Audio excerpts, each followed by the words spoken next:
Hello, everybody, and welcome back to another episode of the Mayor Tyler Moore Show here on the Kokomo Post, partner with Solidarity Community Federal Credit Union. My name is Drew.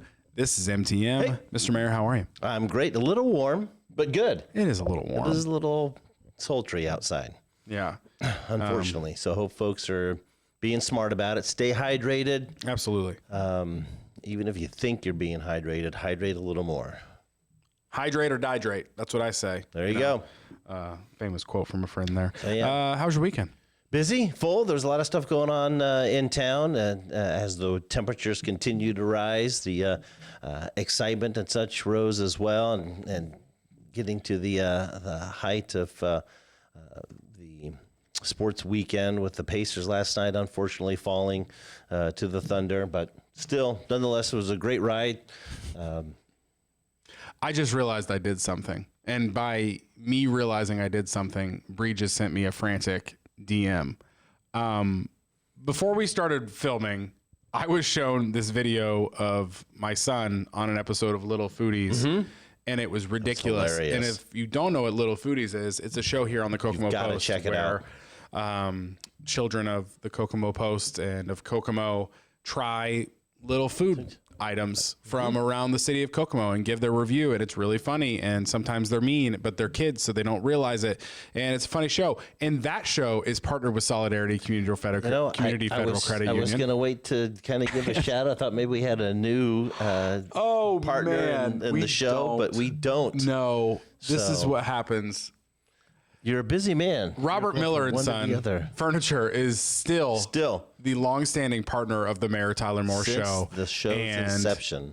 They are not gone. They are still here. And I said Solidarity because Solidarity is the partner for the Little Foodie Show here on the Kokomo Post. And that's how my brain worked in the last few minutes. So free plug for Solidarity. Yeah, but it's so wonderful that so many local community partners want to be a part of what the Kokomo Post is doing for and in and around Kokomo. You are correct. We are always very grateful for all of our ad partners here at the Kokomo Post. And honestly, I was just emailing with Jessica 20 minutes ago too about their annual golf outing happening on August 9th. So I mean, I just another plug.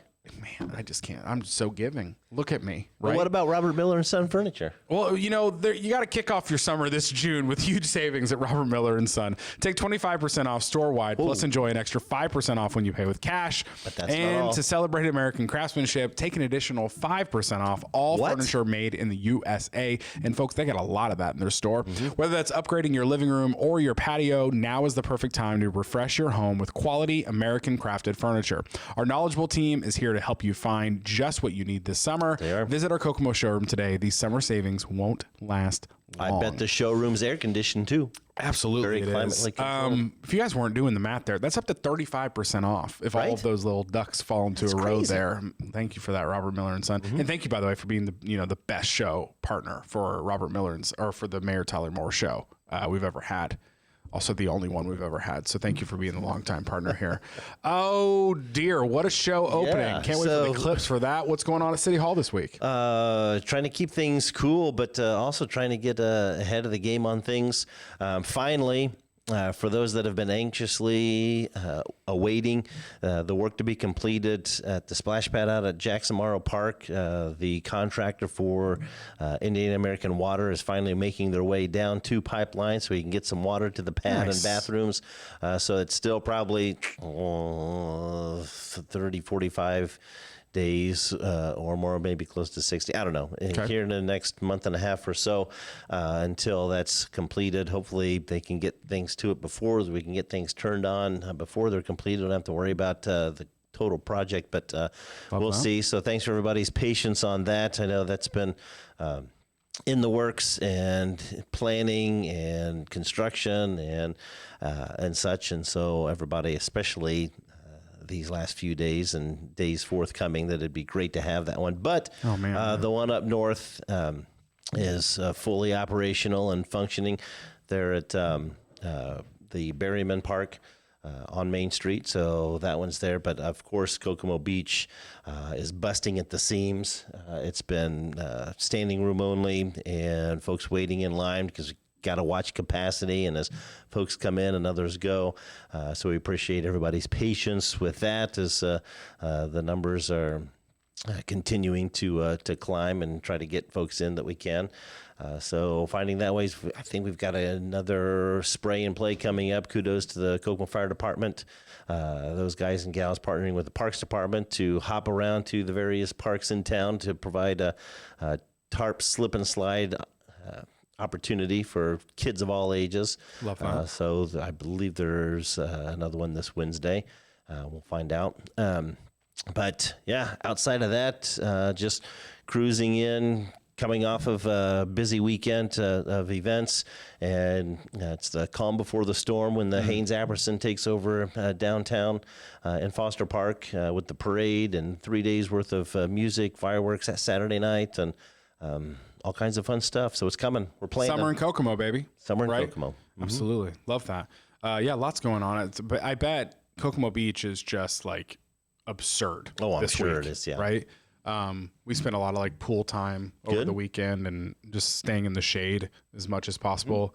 I think I saw my brother's shoulders turn a color purple that I have not seen since Barney in the 90s. Like nice. It was, I mean, wear your sunscreen, folks. Yeah, it's a real thing out there.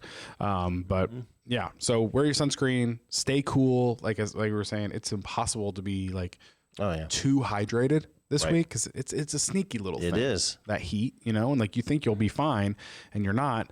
I was excited at the gym this morning. It's when business owners of businesses that you frequent like surprise you with like gifts as a consumer. It's always like really fun.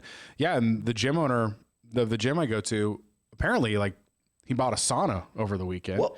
And like just left the door open. The whole gym like feels like a sauna right now. And I've heard of hot yoga, but hot CrossFit is a new thing. I can't even begin to imagine. I've only done CrossFit once. Seriously, once. I've been in there, but yeah, only participated once, and it kicked my butt. So I can't imagine doing it in sweating in 100-degree weather. I don't think the clothes I were wearing. I don't think they'll ever recover from what they went through this morning. So, but burn those calories. Hopefully, hydrated during and after.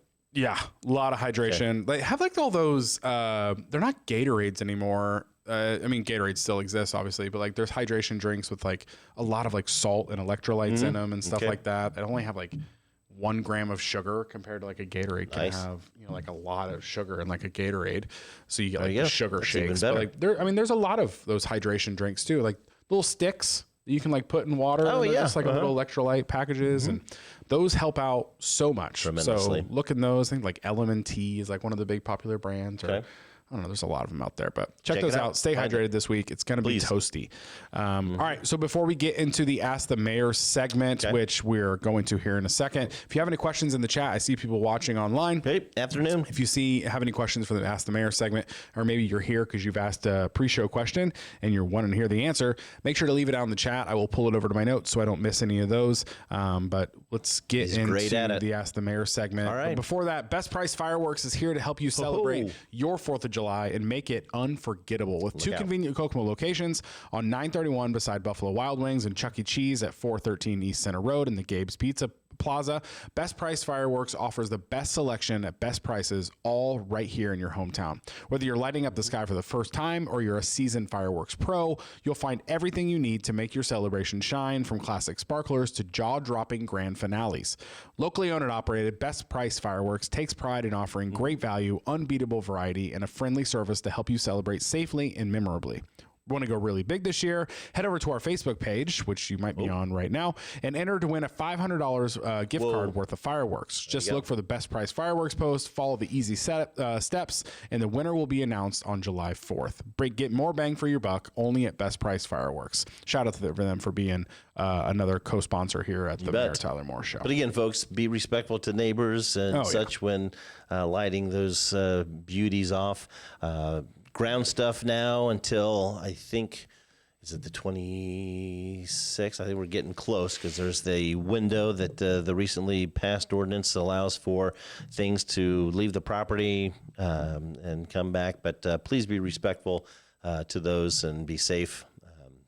You don't know who might be affected, but still, celebrate, be safe. Yep, absolutely. Just kind of a good golden rule in general with fireworks or not. Yeah. I hope. Awesome. Well, let's get into the questions today. The first one, Hannah, coming out swinging. With the war in Iran escalating and national leaders taking bold and sometimes reckless stances, how does Kokomo plan to respond if things like fuel prices spike, military families to face deployment, or God forbid, we start drafting 18-year-olds again? Or is that more of a wait-and-see kind of situation? Hannah on Facebook. Straight to Iran. Yeah, I mean, definitely a wait and see. I mean, hopefully, I don't think we'd get to the point that we institute the draft, but I'm sure when it was a real thing back in the day, the communities rallied and supported the families. I mean, we've got families that have mothers, fathers, husbands, wives, brothers, sisters, that get deployed every year. I mean, we've got a very active National Guard deployment here locally that are active and gone. We've got a handful of firefighters that are also part of the National Guard.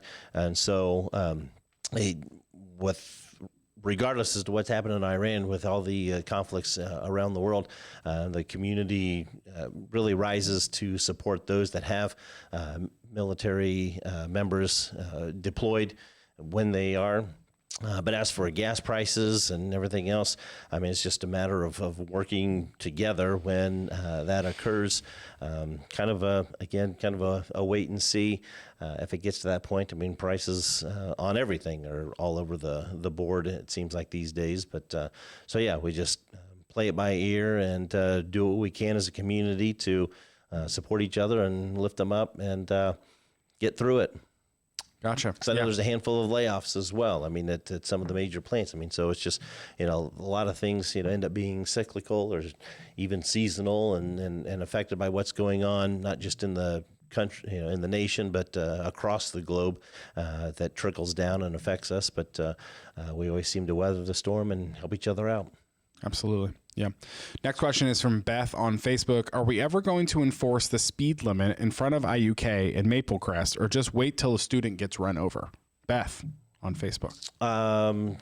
Hate to have that happen. I mean, we took some measures by partnering with IUK. They're just to the west of campus. They're along Washington, south of Boulevard, by putting in the Hawk system. So hopefully the students that are coming back and forth there from the apartment complexes and there are utilizing that, and folks are recognizing that and keeping it. I know IUK has their own police force as well that monitors, that also patrols that area, and of course, having Maple Crest School right across the way, we've got an SRO that while school's in session is typically there. But as we continue to add numbers back to the police department, would allow us to be more proactive as opposed to reactive. But until we can have numbers that we can place folks there, not just there. I mean, I get emails and comments all the time. There's the speed that's not adhered to, speed limits on Dixon, on Washington, even north of campus. State Road 931, even though that's a state highway, I mean, police and Howard County Sheriff monitor that. I mean, there's, unfortunately, it's Center Road. I mean, pick your street that a lot of folks, unfortunately, do not adhere to the speed limit signs, but we try to get direct patrols out as much as possible. So we'll try to work with IUK to see if there's ways to do that. Fortunately, right now during the summer months, Maple Crest is out. IUK has a few students there for summer classes, but not a lot going on as well. So we'll continue to use our resources as best we can to enforce as best we can. Are IUK cops able to pull over, or is Yes. that they are? Okay. Yep, they have policing powers. They have policing powers. Yep. Okay, gotcha. You betcha. All right, next question is from Jordan on Facebook. What's the likelihood of building more walkable and bikeable bridges over 931 like they have down by the battery plant? I think it's part of the Nickel Plate Trail there, but I don't see why we can't have similar ones over by the Markland Mall or over by the old Kokomo Mall, Kokomo Town Center. Yeah, funding. I mean, the bridge up north was a partnership with NDOT, and was something that they had put some money toward because there was the trail that crossed over over 931 at that point. There are no other trail crossings except there at Lincoln, just south of Lincoln, that goes underneath the bridge. With the idea of pedestrian bridges, a lot of that too comes down to availability of accessible land at those intersections to get them to get folks across, because you'd have to build. And have enough space to build an approach, if you will. I mean, that's also handicap accessible.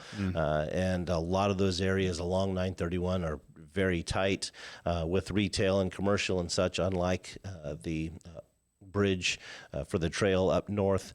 But it's something that's been talked about, that's been looked at, especially down towards Center Road where Cone Palace is.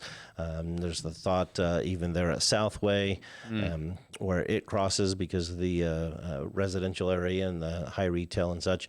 It's just, at this time, because the state still owns 931, it's just an accessibility as well as funding to put towards, because those pedestrian walkways aren't that cheap. So something that we've thought about, but a lot of it's just space, getting enough room to put some type of approach to get up and over, and to find the funds to do it. So gotcha. Next few questions. Greg has a few questions here from Greg on Facebook. Okay. Splash pad opening date. We talked about that a little bit. Probably, unfortunately, into July, into August, before the kids get back to school. I mean, we had hoped to go earlier, but we're at the mercy of getting water to it. Okay. Contractor. Second question. Can Washington, Lincoln, and Webster streets be prioritized for paving/repairs? Washington will be from around Jefferson north after we've opened up that. Lincoln probably depends on where. I know that part of what was done in and around campus also was slated to have that short section between Washington and LaFountain redone, but I'm not sure where else he's talking, because I know there's been stuff around the curve by the golf course and such. And where else? Washington, Lincoln, and where? Webster, yes. So Webster, we were hoping to have started this week, but due to a lack of materials available to us, because they're being utilized by larger operations or larger projects, we had to push the Webster. But Webster is going to get some love as well, from Markland to, I forget how far south, but Webster is going to get some love in through here this summer as well. Okay, and his last question, can blight or unused properties/factories be demolished and used effectively? Absolutely.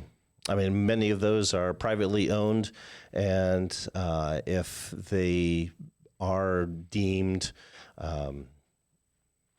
unsafe or blighted, they can go through that process. But usually if you're dealing with a factory or something larger and it's a corporation, there's a lot more involved, a lot of red tape. Even residents, because they're not city owned, we just can't go in and choose something or see something that's considered blighted or could potentially have better reuse and just order to be taken down, take it down and move ahead. There's a legal process that's involved. And a lot of times notice is given. They've got so many weeks to cure, and then if they don't, then move forward legally to then get the legal right to enter the property and do what we feel needs to be done. And a lot of times that takes a lot longer. But a lot of times repurposing factories and stuff, because they are privately owned and not owned by the city, it would be a matter of someone purchasing that and doing. I mean, the Warren Auto Parts site there on Home Avenue is a perfect example of this. I mean, he's anxious to sell. We'd love to see it repurposed. It's quite the undertaking, because not only do you consider, taking that down and remediating the property, which are, few millions of dollars, but then putting the structure up or renovating it. And so that particular area or historic factory is one that I'd love to see eventually happen. And we've been talking to a number of developers off and on for that, so that'd be good. But otherwise, hit and miss is just a matter of getting private entities or private developers to either do with what they have or own or sell to someone that would be able to. And city's always interested in partnering with those that would want to. So. Absolutely. Yeah. We've been talking about that Warren Auto Parts one years. Next question is for Virginia on Facebook. Can we get sidewalks on the north end because Abbey Place / Amberwood and the trail, or between Abbey Place / Amberwood and the trail? Lots of families would like to use the trails if it was safe to do so. While you're at it, the intersection at Washington and Smith Road needs a light. Way too many accidents happen there. Virginia on Facebook. Okay. Yeah, sidewalks. We've talked about sidewalks before. Some of that, under the gas station there that was developed was supposed to put those in, so we're working through enforcement on that. A lot of it, just like in other areas, it comes to accessibility and having either a dedicated easement or the legal right to place a sidewalk there or not. But yes, knowing that there's development in that particular area, we'd love to be able to add sidewalks to that to get across Washington to the trail itself. And so those thoughts, plans, discussions, whatever, are in place. But again, like everything else, the city just can't come in and throw things down without legal action being taken place and the legal right to do so be granted. So it's on the radar. Gotcha. And then the intersection at Washington and Smith Road needs a light, she says. Okay. And where's Smith Road? So it's so what that is where I think where they come together. So Washington, Smith kind of comes at an angle, and then continues out past the Northwestern School Corporation administrative offices in there. So got it. Yep, there. All right, I'm with her now. Okay, sounds good. Next question is from Keith on Facebook. 100 East off of Center Road is filled with rough patches of road and is very narrow. Can we get it repaved, please? It leads to $250,000 homes at the minimum. Keith on Facebook. Yes, so it would take more than just a simple repaving because of the state in which it is, and we've had a handful of folks request this as well. There will be some work done along that as a temporary fix to the best that we can until we can get to the additional funds necessary to basically reconstruct it properly. And so it'll kind of be a two-phase thing. You'll see something done, yet this summer or into the fall, but then a year from that or so, again, if that's part of our community crossings grant, one of the areas, then we'll get the funding to properly do it later. But yeah, it's been a mess with a lot of the traffic that's was doing some of the construction back there as well. But we understand we're going to do a little bit of quick fix, until we can do it right. So there'll be kind of a two-phase approach to that. Next question is from Jake on live chat. How can we enforce the rules of mini bikes and high-powered electric scooters on the trails? We had no warning they were coming, but we heard them. Jake on live chat. Well, we've got a new fleet of electric bikes for the Kokomo Police Department, and so we're going to try and our best to have a greater presence on there. But just like our city streets, unless we've got direct patrols or something, that we can do, it's unfortunate that those bad players, or many times it's going to be kids that are on them, don't have the direction or the education, knowing that they're not permitted, or if they are permitted, they have to stay under a certain speed, just like motor vehicles. But yeah, so hope to have a greater presence on our trails and in our parks with the officers on the electric bikes. Gotcha. Hopefully that'll help. Next question is from Ed on live chat, which Ed, I see you're a top fan of the Kokomo Post. Appreciate that. There you go. If a sidewalk is dangerous in front of a house, will the city repair it or is it a homeowner responsibility? Depends. So if it is a safety, I mean, the degree to which one might consider that a safety hazard, if there's a tree with a root popping up, or if if it's a, I guess what would be considered a huge major safety hazard, then yes, the city would correct that one section. I mean, now if it's something like, oh, while you're out here doing it, let's just do the whole block, they wouldn't do that. But if there's a specific area in front of a residence, they can call the street maintenance department and give them the address, and either the street superintendent or one of the foremen will come out and assess the situation and see what possibly could be done. Gotcha. Okay.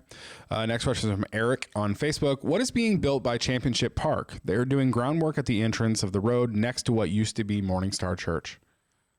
Not sure. That's privately owned. I've not seen anything, so they may just be doing some site prep work to make it more marketable. There was up closer to the intersection at one point, plans for a convenience store gas station to be put in before we got our ordinance passed. But I don't think there's any work on that parcel that they're talking about. That could just be continued work being done by the new owners of that property, as they mentioned, that was formerly Morningstar, just for site work, and maybe they are in negotiations with someone and are, again, just getting her ready. Getting the ground ready. But not sure. Yeah. Haven't heard anything yet. Next question is also from Ed. So Ed had a pre-show question and a live show question, and just how it worked. I asked the live show question first. Will any community activities take place at the baseball stadium this summer, or is it going to sit empty all summer long? Concerts? Paid sporting events? Question marks? Ed on Facebook. It's not set empty. I mean, if you've been by, fortunately, tons of stuff going on. Bullpen Sports has been managing the stadium for the summer, and obviously the IUK Cougars had their season there. Kokomo High School had their season, and we also hosted the sectionals and the regionals for IHSA class baseball. So I had that. There's travel ball sports, and all of our local kids are getting the opportunity to play a game or two outside of Championship Park. So the main season games are being played out at Championship Park, but they've scheduled in some to where our local teams can get some time on the big field. We're working with Bullpen to maybe work in a movie night, maybe a movie night with fireworks. Not sure about concerts, but it's something that we would like to do. So, yes, the stadium's not sitting empty. I know there's been a Murph event down there. There's probably still going to be a second one of that, as well as the Kokomo Fire Department's 9/11 in September. And so there's definitely stuff going on, not a ton, but there's definitely baseball. And yes, we're going to try to work in some community events with Bullpen. Next question is from Drew on Right Now. Speaking of baseball at the stadium, last week we talked about you were interviewing some teams to potentially take over the stadium and be our new team there. What's the update on those interviews, I guess is what we're calling. The interviews went well, and we've had a few follow-ups, and we should have a decision made yet this week to have announced at next week's Board of Works meeting. So the Board of Works has to accept and approve the final application or bid that is done, and the Board of Works meeting this week was canceled due to a few members being out of town and unavailable, and so it'll be at next week's Board of Works meeting that the announcement will be made. Heck yeah, love that. Next question is from Meg on Facebook. That's also the first time I've ever done that, by the way. I submitted my own question. Did you? Yeah, I just had Drew right now. That was me. Meg on Facebook. How often does the city take care of the weed/grass and the medians around town, specifically the triangle ones at 931 and Lincoln? Could these just be paved over instead of rocks with weeds and trash inside them? Meg on Facebook.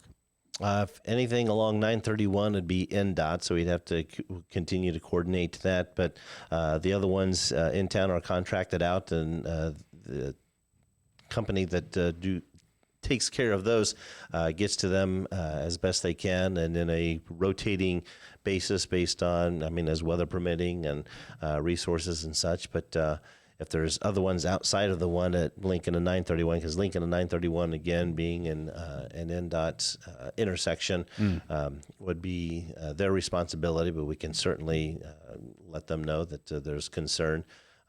Same way with all the medians up and down the middle of 931. Those would be state-controlled and state-maintained. But outside of the 931 corridor, those would be the cities, and typically it's either the city street department, parks department, or our contractor. Gotcha. Next question is from Tiffany on Facebook. What conventions are we trying to attract with the new convention center? Will it open, and when can we see the inside pics of what's being built? All we've been shown is the outside pictures. I guess she's talking about like the renderings and drawings and things like that. So KokomoConventionCenter.com, I think, is the new website, and it has a few renderings of the interior, but they're still waiting to add floor plans and additional renderings and such to see that. But I'm trying to find it. And I might be wrong with that. That's fine. I'll figure it out. I was thinking it was Kokomo Convention Center.com. Nope. That ain't it. No. No. But that might be there may be a link to that. The Greater Kokomo Economic Development. You keep talking. I'll look. Okay. So there is a website active.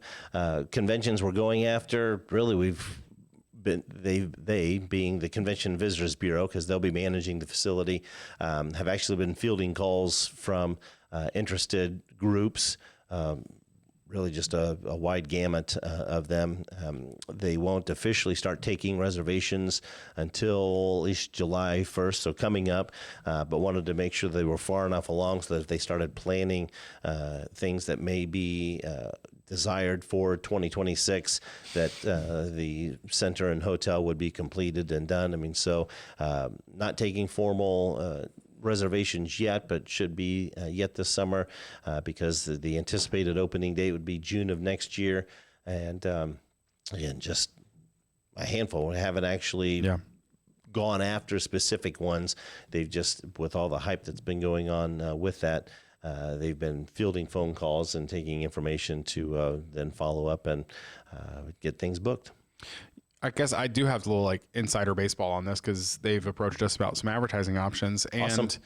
I will say, I know if you're not one that goes to conventions or conferences or puts them on or things like that, you might not know this, but like there is a large need, not just in Indiana, but in the Midwest as a whole, for a good, like medium-sized convention center like this. There's a lot of like small event centers, like where you'd have a wedding or even like a small, like a baby shower or something like that. And Indianapolis is actually one of the largest convention cities in the entire USA. Yeah. Like it's up there literally with Vegas. But what they do well is like large conventions, like really large conventions. If you've ever been to downtown Indianapolis, you notice like everything is extremely walkable, in which everything is walkable from like the convention center. So it makes sense why that works out. But when it comes to like mid-level conventions and conferences, it's really a missing point in the Indiana as well as just the Midwest as a whole. So it's going to be a really good opportunity for mid-size, middle of the road conventions and conferences to have a great place, state-of-the-art facility.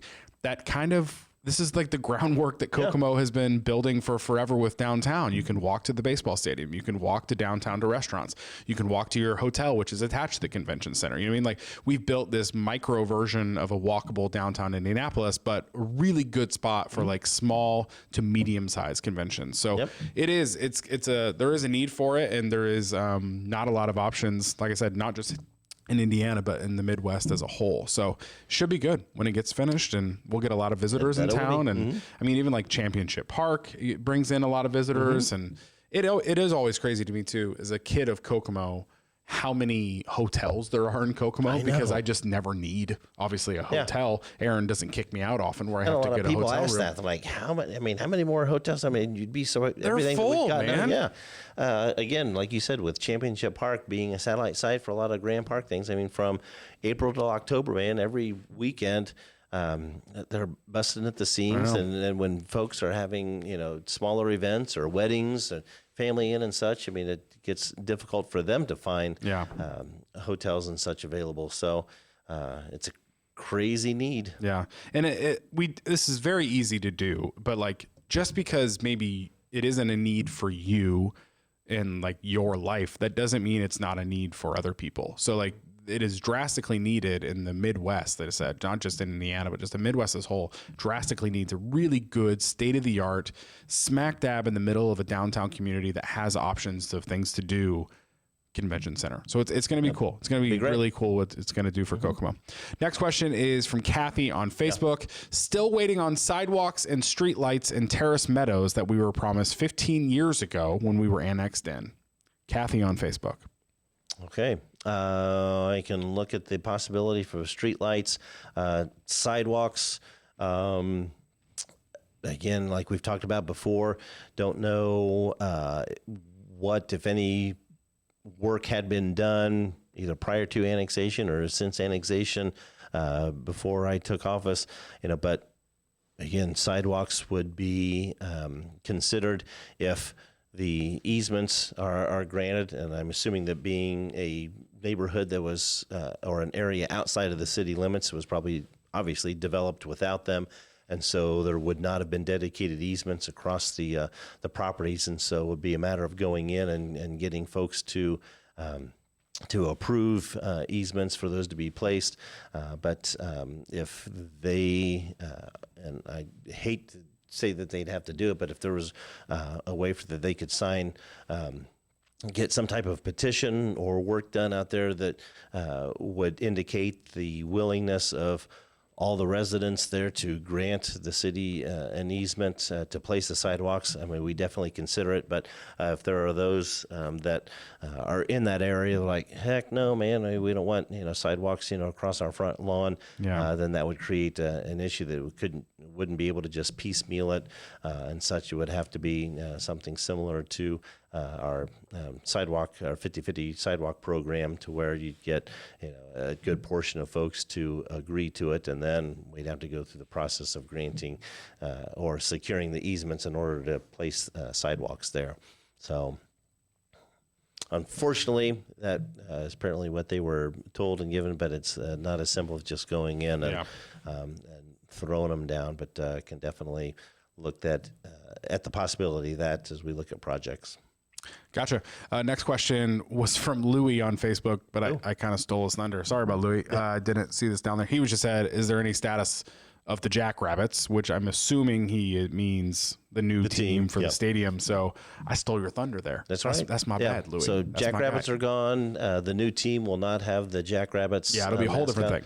Whole new branding, whole new mascot, and so we'll probably engage the community again as they did a little over 10 years ago to help name the team, so folks can watch for that as well.